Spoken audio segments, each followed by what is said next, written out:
بسم اللہ الرحمن الرحیم۔ ولما جاءت رسلنا، پانچواں قصہ ہے، یہ بھی دوسرا دعویٰ عالم الغیب اللہ ہے۔ ولما جاءت رسلنا، اور جب آ گئے ہمارے فرشتے لوطن، حضرت لوط کے پاس، سیء بہم، ساء یسوع، سیء مجہول ہے اور اس میں ضمیر نائب فاعل راجع بسوئے لوط ہے۔ سیء بہم، غمناک ہوئے حضرت لوط، بہم ان کی وجہ سے، وضاق بہم ذرعا، اور تنگ ہوئے ان کی وجہ سے دل میں، ذرعن تنگ ہو گئے دل میں، ذرعن یہ وہی ذرا ان سے ہے، اور یہ ذرا کس کو کہتے ہیں؟ چوڑی کو۔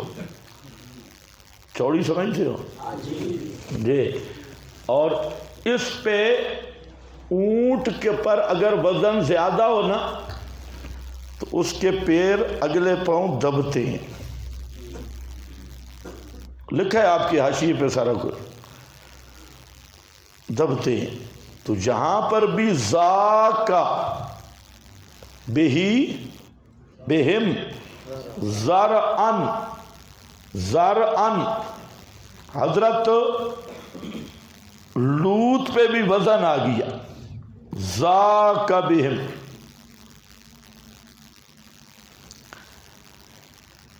دل میں پریشان ہوئے، وجہ کہ مہمان آ گئے ہیں۔ وجہ یہ تھی کہ ان کی قوم ہم جنس پرست تھی اور مشرک بھی تھی، اور ہم جنس پرستی کو یہ حلال سمجھتے تھے۔ جیسے آج ہم جنس پرستی کو حلال سمجھنے کی پوری تنظیمیں موجود ہیں، پاکستان میں بھی موجود ہیں، اور جو پاکستان اسمبلی سے بل پاس ہوا تو اس پہ دستخط بھی ہیں۔ سمجھ کو نہیں ہے، دستخط بھی ہیں اس پہ، بڑے بڑے بزرگوں کے دستخط ہیں۔ ہاں، جو کل مریں گے اور آپ پھر ان کے لیے کچھ کوشش کریں گے تو وہ بڑے بڑے بزرگوں کے دستخط بھی ہیں۔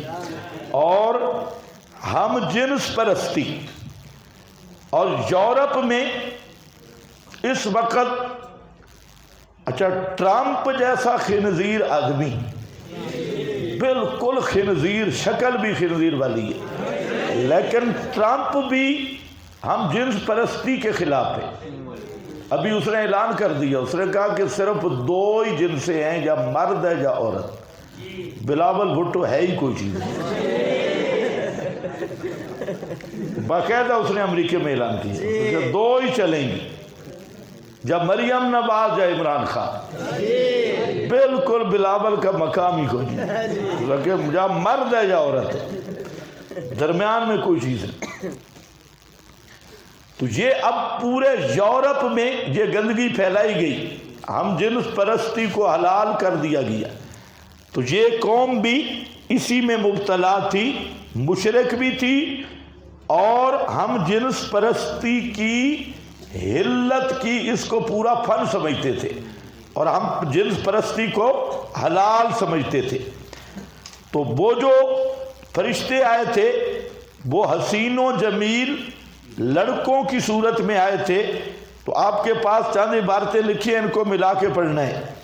سیء بہم وضاق بہم ذرعن وقال ھذا یوم عصیب۔ قال ھذا غایت تنگ دلی، غایت تنگ دلی سے کہنے لگا، ھذا یوم عصیب، یہ دن ہے عصیب، بڑا سخت۔ عبارتیں صحیح کر لینا کہ لڑکے حسین ہیں، قوم ہم جنس پرست ہے، من تن تنہا، من تن تنہا 3 جملے آ گئے. یہ وجہ تھی تنگ دلی کی کہ لڑکے حسین ہیں. وہ جو فرشتے آئے تھے کہ حسین لڑکوں کی شکل میں، اور قوم ہم جنس پرست ہے. یہ لوتی لفظ صحیح نہیں ہے، ادھر بھی اس کو بدل دو. لوط نبی ہے تو لوط کی طرف یہ نسبت بالکل صحیح نہیں ہے. تو اس لیے ہم جنس پرست ہے. اور من تنے تنہا، میں اکیلا ہوں. یہ 3 وجہ تھی کہ حضرت پریشان ہو گئے اور یہی تنگ دل ہوئے. اب ذرا ایمان سے بتاؤ، حضرت لوط زندہ تھے یا میت؟ جاگ رہے تھے یا سو رہے تھے؟ زندہ جاگتا ہوا پیغمبر. فرشتے حسین جمیل لڑکوں کی شکل میں آئے. کیوں آئے؟ کہ اللہ نے اس لیے بھیجے تاکہ محمد کو بتلا کے کائنات کو بتلاؤں گا، قرآن میں نازل کر کے کائنات کو بتلاؤں گا کہ لوط پیغمبر بھی غیب نہیں جانتے. غیب جاننے والا کون ہے؟ صرف اللہ. اس لیے فرشتے ویسے بھی تو آ سکتے تھے بھائی. فرشتے یہ خوبصورت لڑکوں کی شکل میں کیوں ہیں؟ خوبصورت لڑکوں کی شکل میں فرشتوں کا آنے اسی حکمت پہ تھا کہ حضرت لوط کو پتہ نہ چلے. مسئلہ علم غیب کو واضح کرنا تھا. تو فرشتے حسین شکل میں آ گئے. اور قوم ہم جنس پرست ہے. دن اس لیے کہا کہ سخت ہے. بجاءہ قومہ، اور آئی حضرت کے پاس قوم ان کی. یہرعون الیہ، یہرعون الیہ. یہرعون یہ ایسا فعل ہے کہ یہ مجہول ہی استعمال ہوتا ہے. اہر الرجل معلوم یسمى فاعل ہوئے، اور اس کے معنی میں کئی چیزیں ہیں.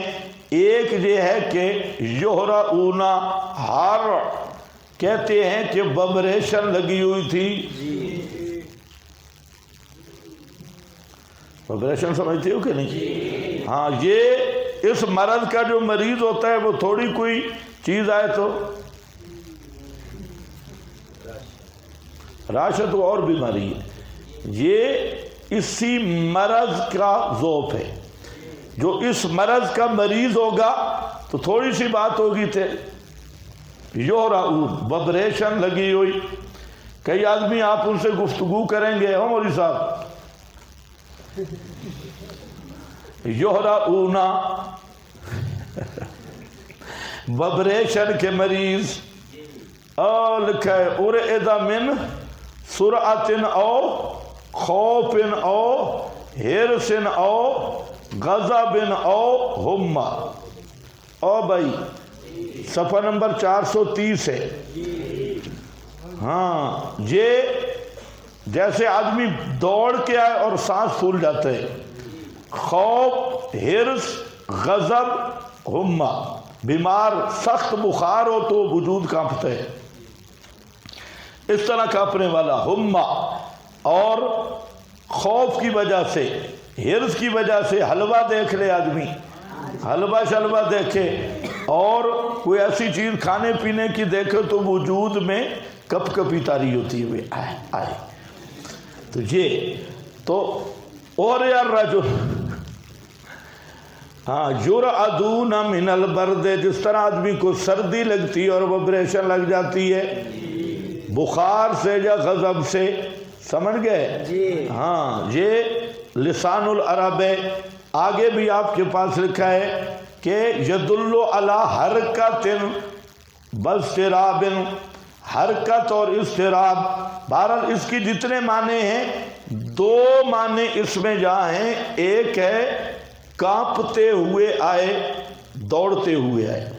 کانپ بھی رہے تھے وبریشن، اور دوڑ بھی رہے تھے، دوڑ کے آئے. یہرعون الیہ، انہیں پتہ چلا کہ ہمارا شکار آ گیا ہے، اس لیے سارے دوڑ پڑے. یعنی بے حیائی اس حد تک تھی کہ کسی چیز کا بھی شرم نہیں تھا ان میں. ہاں نہ ملامت کرنا کسی چیز کا. وَمِن قَبْلُ كَانُوا يَعْمَلُونَ السَّيِّئَاتِ اور اس سے پہلے یہ علت ہے، اس سے پہلے تھے وہ کرتے تھے السیئات برے کام. اس سیئات میں بہت ساری چیزیں ہیں. آپ کے پاس لکھا ہے سیئات کئی انواع کی تھی. ایک اتیان الذکور و اتیان النساء فی غیر مقلدوں والا مذہب، غیر مقلدوں والا. ہاں اتیان الذکور اور جو غیر مقلد پارٹی ہے، تو ان ظالموں نے بالکل وہی کام شروع کیے ہوئے. فرق یہ ہے کہ انہوں نے بیویوں کے ساتھ شروع کر دی، بس صرف فرق، باقی تو کوئی نہیں ہے، ایک ہی چیز ہے. وہ مردوں کے ساتھ، یہ بیویوں کے ساتھ. اور پھر بخاری کو بھی بدنام کیا. حالانکہ بخاری کی حدیث کا یہ مطلب نہیں ہے جو انہوں نے سمجھا ہے. ان بیچاروں کو بخاری کا پتہ ہی نہیں. وہ مسئلہ اور چل رہا ہے، فاتو حرسکم. فاتو فرسکم نہیں ہے، فاتو حرسکم میں. تو اب ان سے پوچھو بھئی تمہارے بچے کس سائڈ سے آتی ہیں؟ تو حارس تو وہ ہے جہاں سے بچہ آتا ہے. سمجھے والے تو سمجھ گئے ہوں گے. کھیتی میں آنا ہے نا بھائی، کنویں میں تو نہیں گرنا. فاتو حرسکم قرآن میں تو حرس آیا، یہ کنویں میں گرتے ہیں بھائی مان. تو قرآن میں کہا ہے کنویں میں گر جاؤ؟ قرآن میں تو ہے فاتو حرسکم، اپنی کھیتی میں آؤ، کھیتی میں. ہاں اور غیر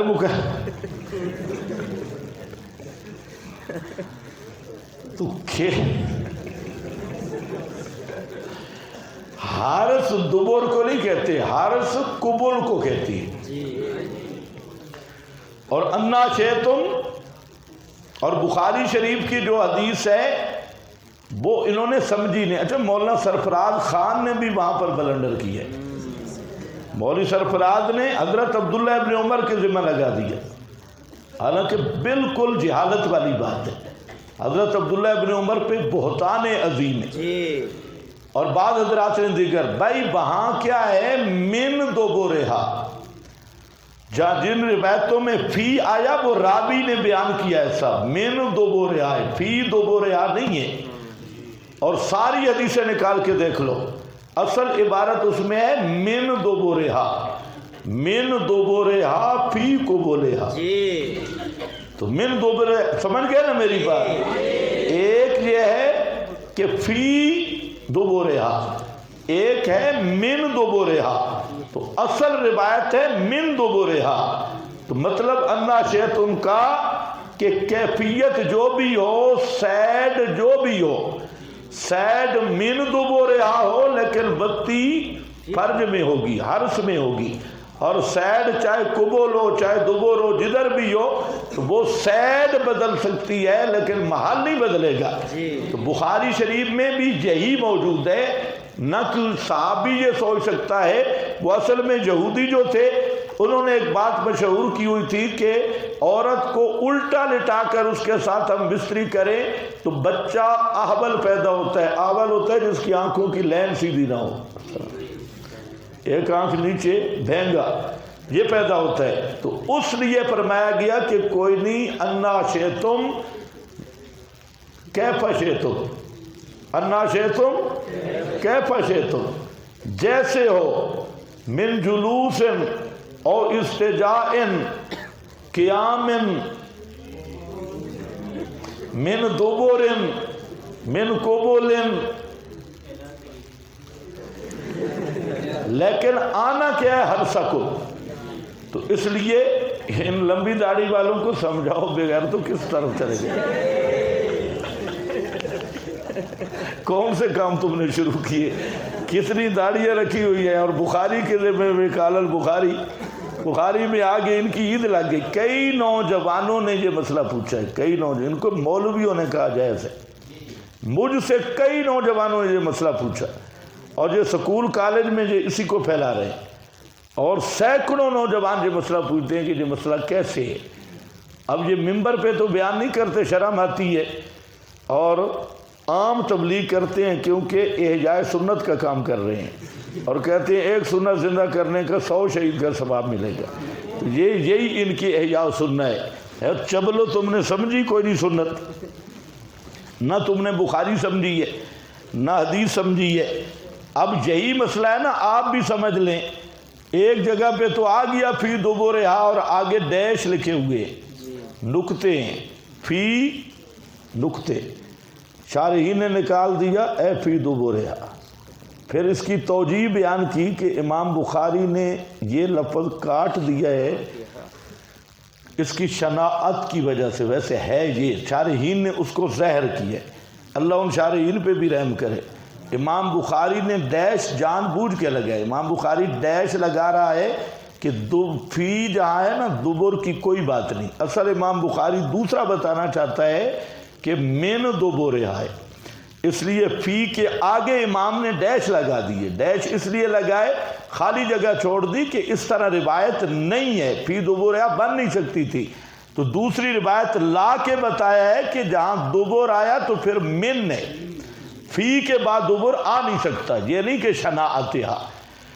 پتہ نہیں آپ کو سمجھ بھی آئی ہے کہ نہیں. یہ تو بھائی مسئلہ صاف ہے، اس میں تو کوئی نظری بات ہی کوئی نہیں ہے. اور جو کہتے ہیں نا اسنادہ صحیح رواہ البخاری، اور تحقق اور تثبت کو کہتے ہیں کہ یہ انکار حدیث ہے، ان کو کہو تمہارے لیے بہترین موقع ہے، کیونکہ آ تو گئی ہے نا جیسی کیسی. ہاں، ایک ٹکٹ پہ 2 شو شروع کر دو اور ساتھ کہہ دو رواہ البخاری، ثواب بھی ساتھ بیان کرو، شرم نہیں آتی. تثبت فی الحدیث انکار حدیث نہیں ہوتا. ہاں، تحقیق فی الحدیث یہ ضروری ہے. سیئات کثیرہ اتیان النساء فی غیر پڑھو. اور کیا کرتے تھے؟ حذف الحصا، کنکر پھینکتے تھے. کوئی گزرا. اور کیا تھا؟ ہاں، مجالس اسواق میں ہاں بہت ساری شرارتیں کرتے تھے. ہاں، ایک تو خروج اخراج الری بن صوتن، ہاں اس پر فخر کرتے تھے، اور تالیاں مارتے تھے، سیٹیاں مارتے تھے. تصفیق، سیٹیاں اور تاڑیاں. ہاں، کبوتروں کے ساتھ کھیلتے تھے. کمار استہزاء بالناس فی الطرقات، روڈ کے کنارے بیٹھے ہوتے، کوئی بیچارہ بوڑھا گزرتا، کوئی دوسرا اس پہ مذاق کرتے، اس پہ ہنستے تھے. پھر تو یہ سارے سیئات یہ اس قوم کی عادات ہے. ہاں، راستے پہ درم رکھ دیتے تھے اور پھر چھپ کر بیٹھتے تھے. جو درہم کو اٹھاتا پھر اسے مارنا شروع کرتے. یعنی آج جتنی ان لوفروں کی عادتیں ہیں نا، یہ جو آزاد خیال لوگ ہیں، لوفر، لفنگے، موٹر سائیکلوں والے، اور یہ سارے راستوں اور چوکیوں پہ بیٹھنے والے، ساری ان والی عادتیں تھی. ساری وہی. بَإِنْ أَخَذَهُ سَبِيٌّ، اگر کوئی لڑکا اٹھا لیتا تو یہ پھر رابدو ہو. یہ البحر المحیط ہے. تو یہ ہے کانوا یعملون السیئات. سمجھ گئے کہ نہیں؟ ہم معتادون لہا فلا حیا عندہم منہا، حیا کا کوئی سوال نہیں تھا ان کے اندر. اور نادیکم المنکر، وہ اپنی مجلسوں کے اندر 4-5 تماشا دیکھتے اور دوسرے اپنا وہ پروگرام کرتے. اور مجلسوں کے بڑی مجلسوں میں، یعنی بے حیائی کی اس حد تک سب کے سامنے. تو قال جا قوم، حضرت نے فرمایا میری قوم، ہؤلاء بناتی، یہ ہیں میری بیٹیاں. ہؤلاء بناتی، یہ ہیں میری بیٹیاں. ہن اطہر لکم، یہ ہر لحاظ سے پاکیزہ ہیں واسطے تمہارے. فاتقوا اللہ، پس ڈرو اللہ سے.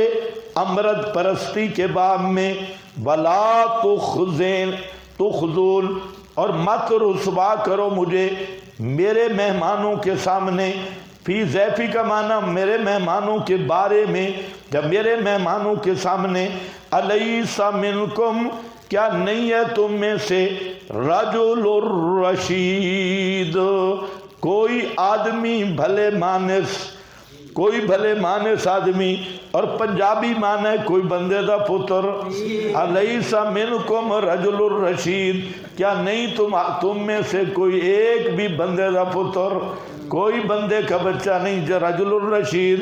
قالوا لقد علمت، جی ہؤلاء بناتی کیا ہے، یہاں پر بھی بالکل بعض شاذ ضعیف مردود اقوال لکھے، اور یہ لکھا ہے کہ حضرت لوط کہہ رہے تھے قوم کو کہ میری بیٹیوں سے شادی کر لو، بیٹیوں سے شادی کر لو۔ کسی نے کہا کہ حضرت لوط کا مقصد تھا کہ میری بیٹیوں سے بتی کر لو اور میرے مہمانوں کو کچھ نہ کہو۔ کسی نے کہا میری بیٹیوں سے نکاح کر لو اور میرے، تو یہ نری جہالت ہے، یہ تفسیر نہیں ہے، یہ جہل بالقرآن ہے، اور ایسے میں بتاتا نہیں، بڑے بڑے بزرگوں نے لکھا ہے، میں صرف یہ آپ کو بتا رہا ہوں کہ یہ غلط چیز ہے، یہ جہل بالقرآن ہے، یہ تفسیر نہیں ہے۔ عقل بھی کچھ ہوتا ہے بھائی، درایت بھی ہے۔ ادھر ساری قوم آئی ہوئی تھی تو حضرت لوط کی بیٹیاں کتنی تھی؟ 2 مشہور ہیں، اور ساری قوم کو آپ کیسے کہہ سکتے ہیں یہ میری بیٹیاں ہیں؟ پھر عام آدمی بھی ایسی حالت میں وہ نہیں کہہ سکتا کہ میری بیٹیوں سے نکاح کر لو، تو پیغمبر جیسا غیرت مند کیسے کہہ سکتا ہے یہ رشتے کے قابل تھے؟ صحیح، یہ رشتہ دار بنانے کے قابل تھے؟ کچھ عقل بھی ہوتی ہے، اس لیے بالکل حد سے گزرا ہوا مردود قول ہے۔ ہؤلاء بناتی کا صاف معنی یہ ہے کہ ہؤلاء اشارہ ہے ان کی بیویوں کی طرف، کہ یہ میری بیٹیاں ہیں جو تمہاری بیویاں ہیں، تو ان کی بیویاں، کیونکہ پیغمبر امت کا بمنزلہ باپ ہے، اور امت کی بیویاں، امتیوں کی بیویاں وہ پیغمبر کی بناتے، تو یہ روحانی بیٹیاں ہیں باعتبار امتی ہونے کے۔ تو ہؤلاء بناتی کا معنی کیا ہے کہ بولو یہ ہیں میری بیٹیاں جو تمہارے گھروں میں ہیں، جو تمہارے گھروں میں ہیں، اے نساء قومی، میری قوم کی عورتیں، وہ تمہارے لیے زیادہ پاکیزہ ہیں، اس لیے کہ وہ منقوہ ہیں۔ زیادہ والا معنی بھی نہیں، اطہر لکم، اطہر سے تو مطلب ہے کہ لڑکوں کے ساتھ کرنا بھی پاک ہے لیکن وہ زیادہ اطہر ہے، یہ معنی نہیں ہے، یہ خالی از تفضیل ہے، تفضیل۔ اور مت رسوا کرو میرے مہمانوں کے بارے میں، معلوم ہوتا ہے میزبان کی، مہمان کی بے عزتی، مہمان کی بے عزتی ہے۔ الیس منکم رجل الرشید، قالوا لقد علمت ما لنا فی بناتک من حق، کہا انہوں نے البتہ تاکید تو جانتا ہے نہیں ہے ہمارے لیے تیری بیٹیوں میں من حق کوئی ضرورت، یا حق بے معنی ضرورت ہے، ہمیں تیری بیٹیوں کے ساتھ یعنی اپنی بیویوں کے ساتھ کوئی ضرورت نہیں۔ ہاں، جو اس فعل کا عادی مجرم ہوتا ہے تو وہ پھر بیویوں سے فارغ ہوتا ہے، ہاں، جو اس فعل کا عادی مجرم ہے اسے پھر بیویوں کی چھٹی ہوتی ہے، سمجھ گئے میری بات؟ ہاں، اس لیے وہ کہہ رہے ہیں من حق، کوئی ضرورت نہیں، کیونکہ وہ عادی مجرم تھے اور ایک ہی کام چلتا ہے، پھر جب وہ اس کام کے عادی مجرم ہوئے تو بیویوں کے ساتھ انہیں کوئی ضرورت بھی نہیں۔ وَإِنَّكَ لَتَعْلَمُ مَا نُرِيدُ، ایک بریلوی مولوی تقریر کر رہا تھا تو اس نے کہا دیکھو کیا کہا قوم نے، اِنَّكَ لَتَعْلَمُ مَا نُرِيدُ، حضرت لوط دلوں کو بھی جانتے، ما نرید جو ہم ارادہ کر رہے ہیں ہمارے دلوں کو بھی جانتے ہیں۔ ہم نے کہا بالکل قوم لوط کا پرانا عقیدہ ہے،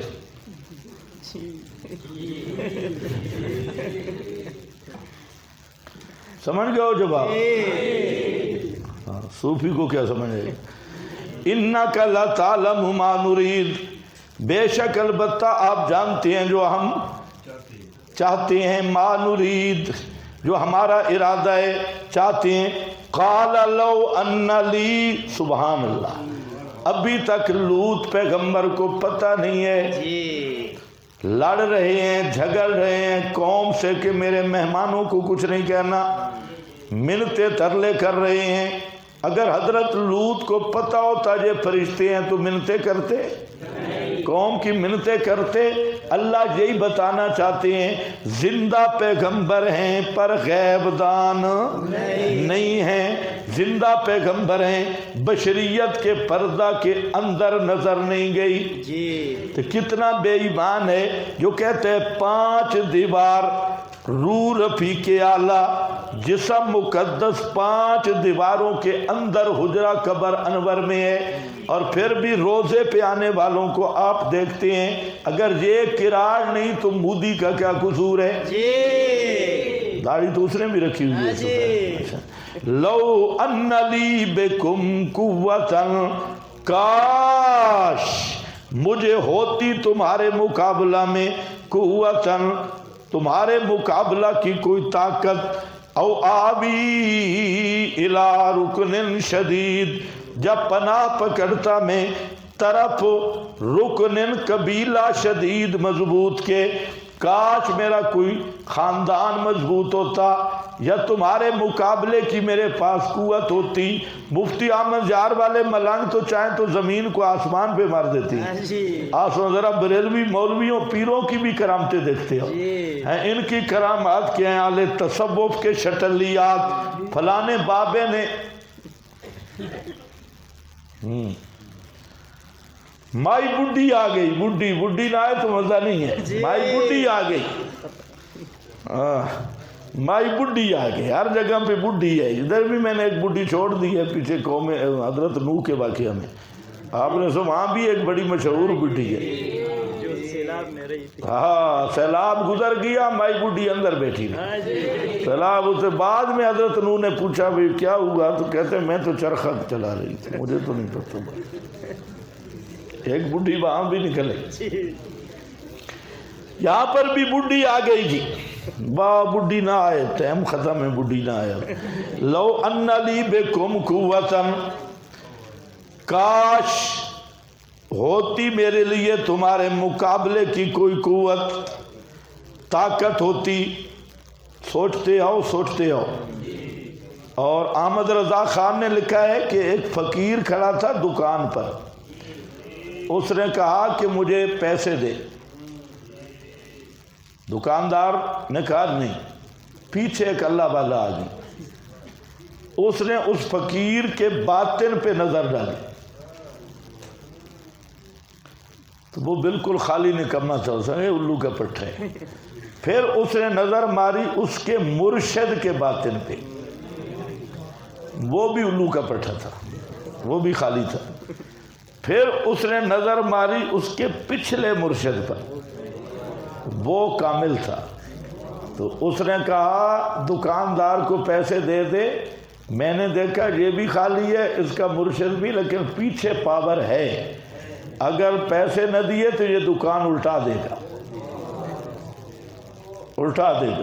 یہ پچھلے تیسری جگہ والی پچھو پاور جو ہے وہ دکان الٹا رہی ہے، اور پیغمبر کیا کہہ رہے ہیں؟ لو ان لی بکم قوہ۔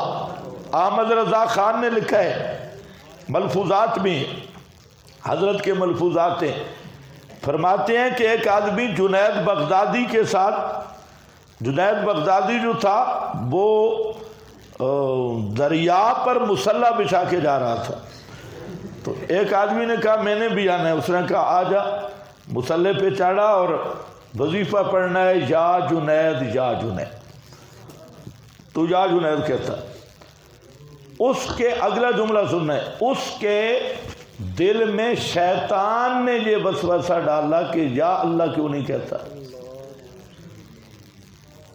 یہ ہے اعلی حضرت، اس کے دل میں شیطان نے وسوسہ ڈالا کہ تو یا اللہ کیوں نہیں کہتا، تو اس نے جو ہی یا اللہ کہا تو غوطہ کھایا، ڈوبا، تو پیر نے کہا کہ اوے الوا تو ابھی جنید تک پہنچا نہیں اور پہلے اللہ تک پہنچتا ہے. ہاں تو جا جنید ہی کہے, تو اللہ تک ابھی جنید تک نہیں پہنچا اور پہلے ہی اللہ تک پہنچتا ہے. یہ ہے اعلی حضرت کی تعلیم کہ اللہ کو پکارنا شیطانی وسوسہ ہے, یا اللہ کہنا شیطانی وسوسہ. اعلی حضرت جس طرف بھی آگے چھکے چھڑا دیے, شرک کی طرف آئے جو کفر کی طرف.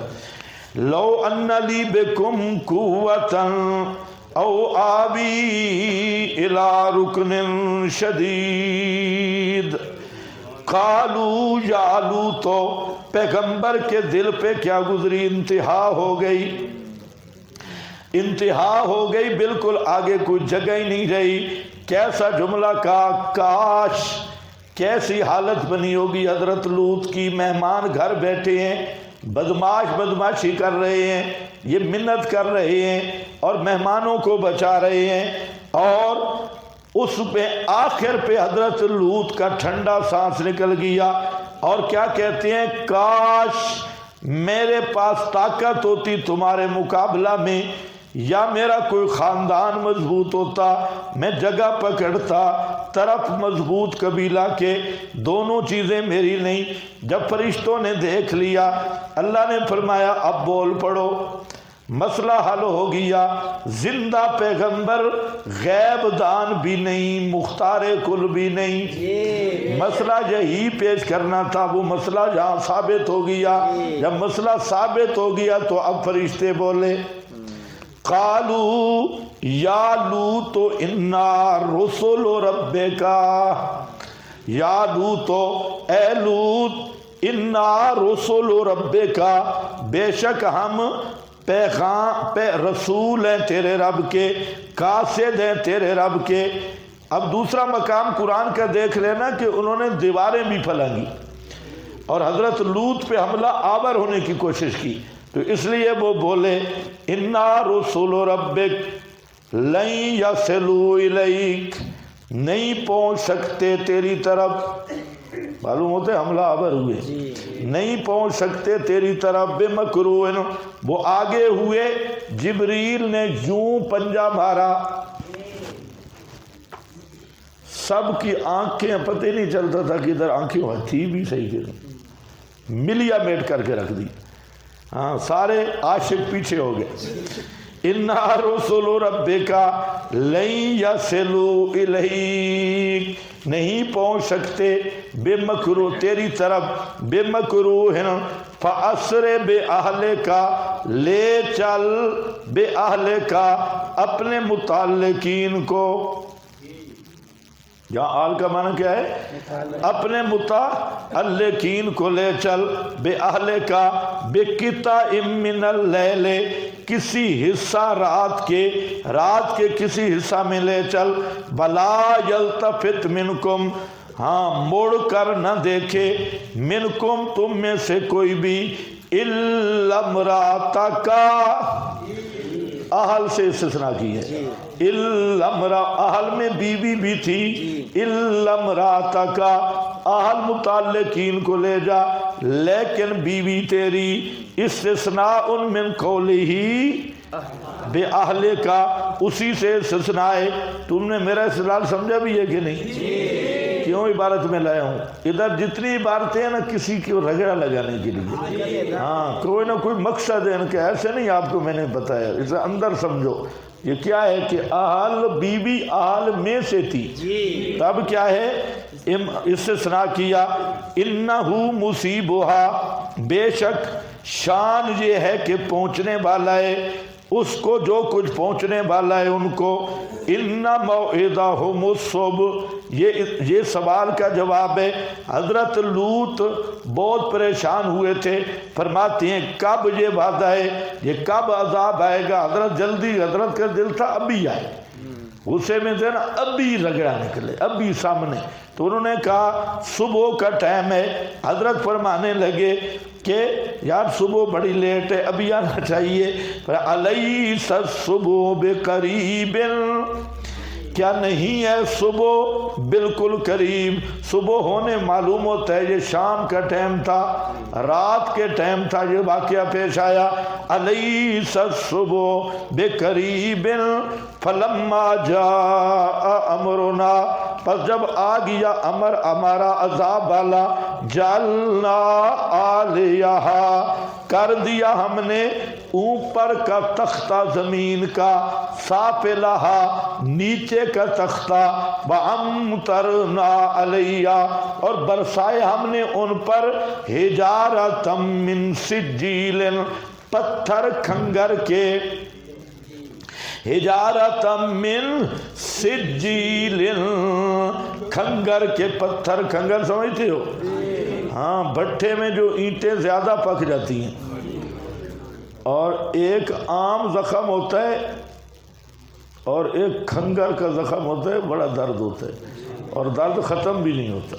یہ خاص حکمت تھی کھنگر کے پتھر، تاکہ ان بے ایمانوں کو ایسی تکلیف ہو کہ یہ صحیح ان کو ہلا کے رکھ دے۔